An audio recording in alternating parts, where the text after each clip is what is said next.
Guys, sangoy na natin siya guys.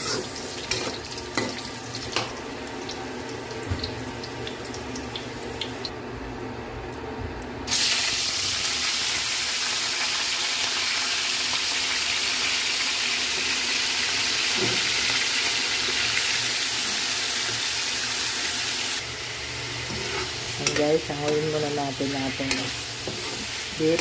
Tayo magigisa na para magigisa na natin siya.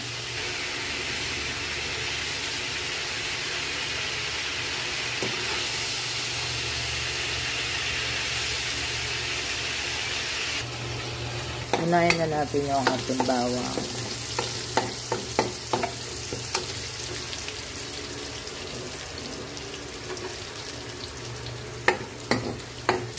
Sibuyas, kamatis.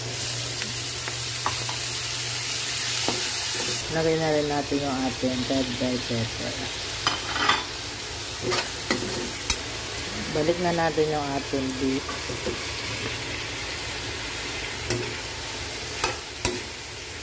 Guys, nilagyan na natin siya ng tomato paste.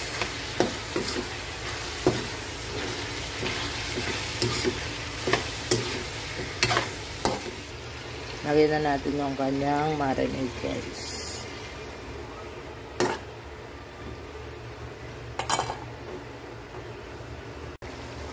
Guys, lagyan na natin siya ng sabaw.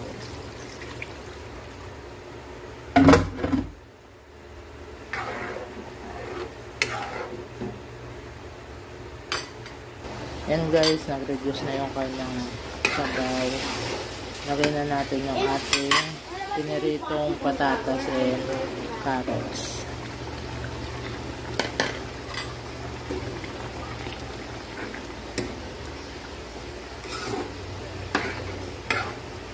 Lutuin na lang natin siya ng sandali guys. Yan guys, luto na yung ating beef mechado. Thank you for watching. Bye bye.